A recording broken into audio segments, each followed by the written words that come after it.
Bonjour à tous, c'est HD, j'espère que vous allez bien. Je vous retrouve aujourd'hui pour une nouvelle vidéo sur ma chaîne YouTube.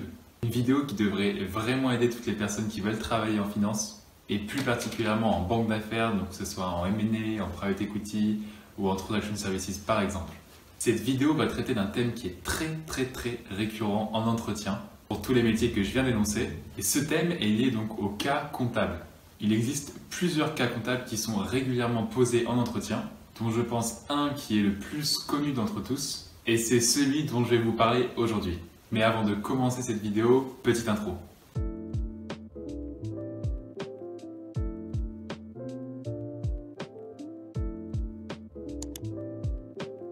Ce qu'il faut savoir, c'est que les cas comptables étaient, je pense, la chose que j'appréhendais le plus pendant la préparation des entretiens, car on ne faisait que de me répéter que justement c'était la partie la plus difficile des entretiens, et que toutes les personnes qui ne réussissaient pas à cette partie-là étaient directement éliminées du processus. C'est vrai que je m'étais mis en quelque sorte la pression vis-à-vis de cet exercice. Et c'est la raison pour laquelle j'effectue cette vidéo, pour aider toutes les personnes qui sont à la place à laquelle j'étais justement lors de la préparation de mes entretiens. Mais je vais vous rassurer, vous inquiétez pas, c'est pas un exercice qui est vraiment très difficile. Il faut juste bien maîtriser plusieurs concepts que je vais vous présenter aujourd'hui, et bien sûr donc bien travailler cette partie. Donc, cette vidéo elle sera divisée en deux parties. La première partie, je vais vous parler de tous les concepts qu'il faut maîtriser pour pouvoir réussir les cas comptables qui vous seront posés en entretien. Et la seconde partie de cette vidéo sera liée au cas comptable qui est le plus connu dans le milieu, qui est celui dont je vous ai parlé en début de vidéo. Car j'ai eu un commentaire qui était très pertinent sur une de mes vidéos qui me disait que je devais mettre plus d'exemples justement dans mes vidéos. Donc là, vous allez pouvoir voir justement une partie théorie et la partie pratique. Donc maintenant, passons à la première partie de cette vidéo. Il y a deux choses principales que vous devez réellement connaître afin que vous réussissiez justement la partie cas comptable des entretiens. La première chose, c'est de connaître par cœur les trois principaux états financiers. Ces trois états financiers sont donc le compte de résultat, le bilan et le tableau de flux de trésorerie. Vous allez voir que sur Internet, vous allez tomber sur beaucoup de bilans ou de comptes de résultats différents, certains beaucoup plus détaillés que d'autres. Et si vous voulez recevoir ceux que je viens juste d'afficher à l'écran, n'hésitez pas à remplir justement le petit sondage dans la description de cette vidéo et aussi à vous abonner à ma chaîne YouTube. Pour moi, ce n'est pas forcément très utile d'apprendre un bilan très exhaustif par exemple, car je pense qu'il est préférable de bien maîtriser les lignes principales de ces états financiers plutôt que d'avoir une connaissance bancale sur un bilan ou un compte de résultat très exhaustif. Toujours dans ce premier point à maîtriser, donc de connaître par cœur les états financiers, il faut aussi comprendre la logique derrière ces états financiers. Et donc c'est la parfaite transition avec le second point qu'il faut absolument savoir maîtriser, qui est le fait de savoir comment les trois états financiers sont liés. C'est-à-dire comment un changement dans l'une des variables d'un état financier, comme par exemple le bilan, peut ou alors affecte les deux autres états financiers. Car vous allez voir qu'ils sont tous liés. Et la principale raison est le fait que pour pouvoir construire le tableau de flux de trésorerie, il vous suffit juste d'avoir le compte de résultat et le bilan. Car vous pouvez trouver toutes les variables du tableau de flux de trésorerie dans ces deux états financiers-là. Et je pense que la meilleure des manières pour que vous appreniez comment ces états financiers soient liés, c'est que je vous montre dans la partie 2 de cette vidéo un exemple de cas comptable qu'on peut avoir en entretien et qui illustre parfaitement comment justement ces trois états financiers sont liés.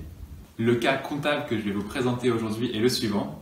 Comment une augmentation de 10 des dépréciations et amortissements impacte les trois états financiers? Ce que j'ai peut-être oublié de mentionner dans la première partie de cette vidéo qui est un peu liée à la théorie, c'est en plus de connaître par cœur ces états financiers et comment ils sont liés entre eux, il faut aussi que vous connaissiez le sens des principales variables de ces états financiers.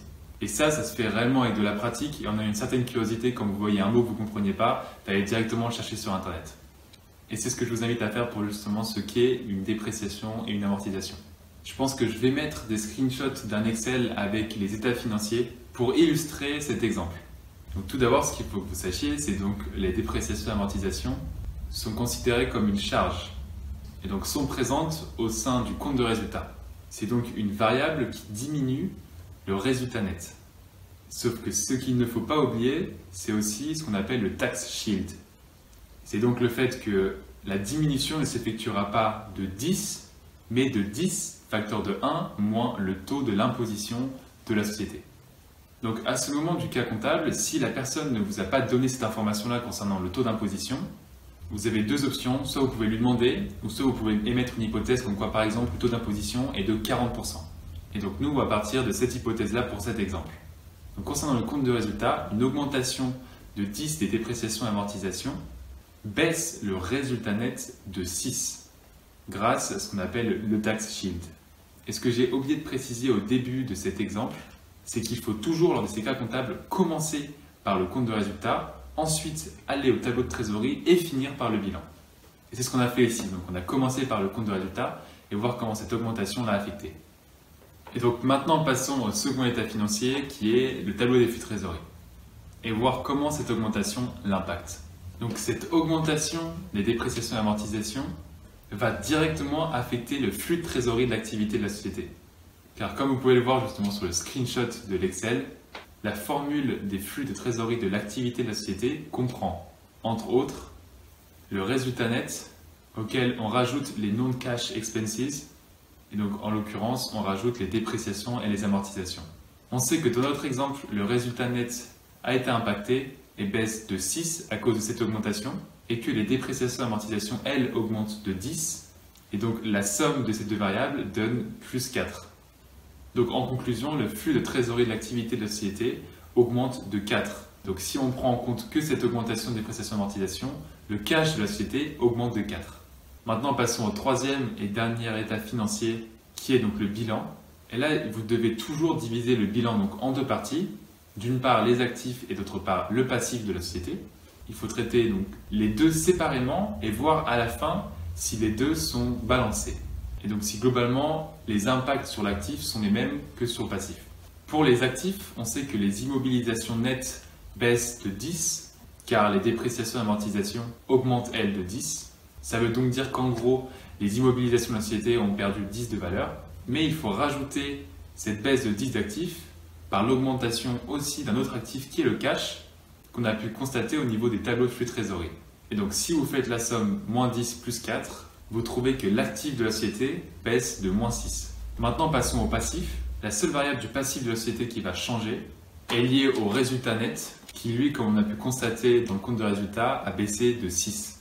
Et donc le passif baisse de 6. Et là on peut bien voir que l'actif de la société et le passif de la société sont bien équilibrés.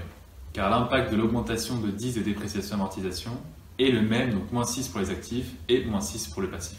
Voilà, c'est déjà la fin de cette première vidéo sur les différents cas comptables que vous pouvez avoir en entretien. Comme je vous l'ai dit, ce cas comptable-là, il est très utilisé en entretien de M&A ou de private equity par exemple.